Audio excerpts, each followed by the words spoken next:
Hi, I'm Rashawn Levin, Realtor with KW United. So today I want to quickly run through the steps of selling a home if you are a seller, and also if you choose to work with a realtor. So the first step is the number one step I feel that is important is that you have to determine value. And value is, okay, we're looking at what has recently sold, but we also must, this is huge, the most important thing of it all is we have to look at what is the current market doing, because what recently sold is a snapshot back in time. So say, we're in November now, and say a home sold, because when you're looking for comparables, you want to look and see what has sold in the last 6 months, because that's what the appraiser is going to use, so on and so forth.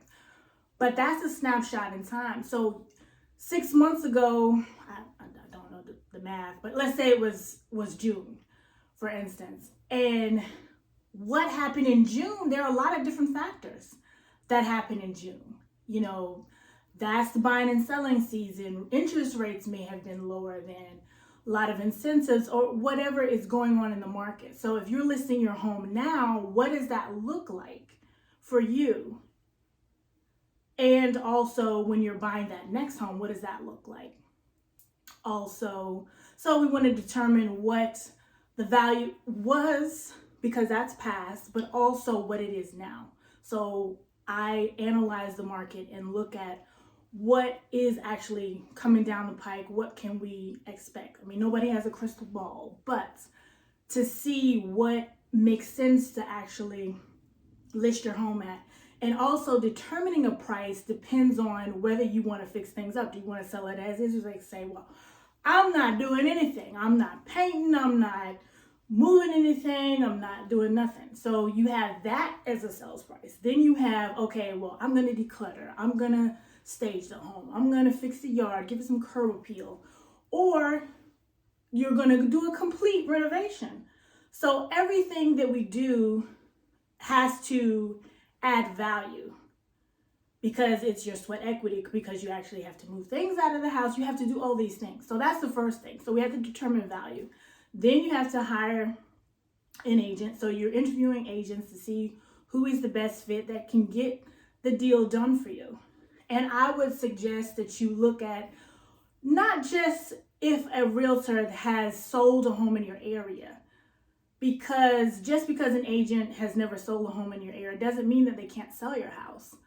But if it's something that comes up in the transaction, are they going to have enough stamina and knowledge to get you through it? Because real estate is very stressful. It can be very stressful for all parties involved. So you need somebody that is going to, one, go to bat for you, and two, know what they're doing, because this is important.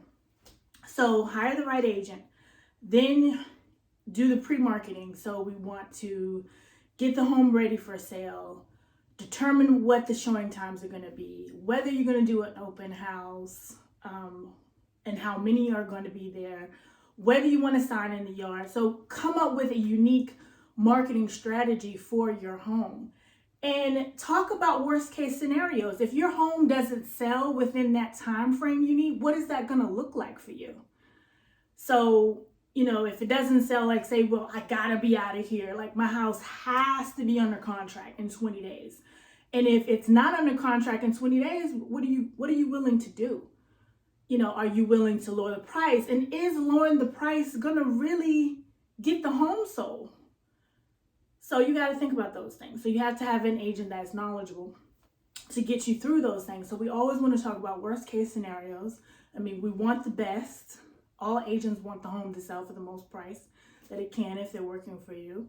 On the sell side, on buy side, it's different.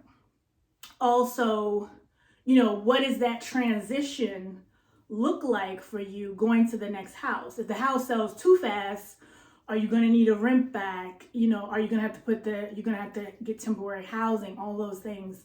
So then going through the contingency period, because the market has softened a little in certain areas. So what that means is homes are staying on the market longer.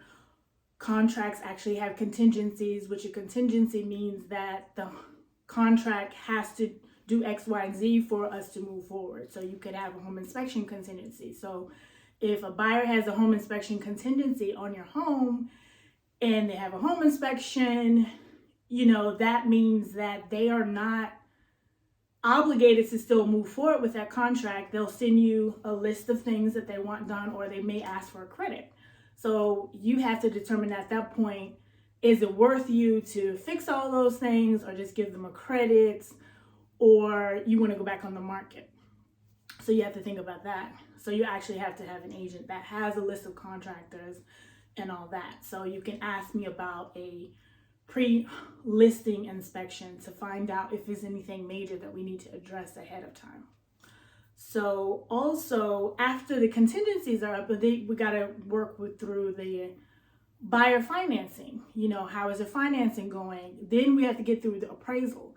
So as the appraisal is, I would say, once you get through all the other contingencies on the contract, the appraisal is very important because that determines value.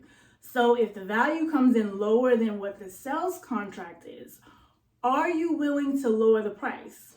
I'd rather talk about this up front so you can be prepared. It's like, okay, what's the lowest that you're willing to go? We're not going to tell the other side that, but I had that in the back of my mind and said, well, you remember this conversation? It's like, okay, this is our plan now, but if this happens, we're going to do this.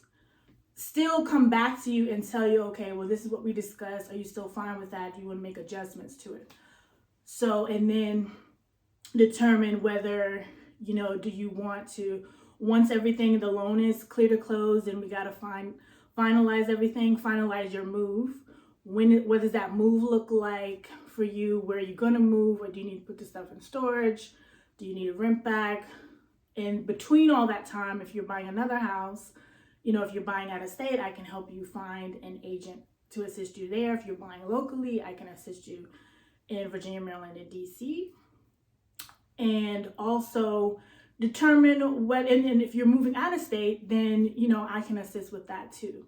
So this is just a simple recap, less than, 10 minutes on the steps. So for more information and to see what your home value is worth, give me a call at 240-284-4114.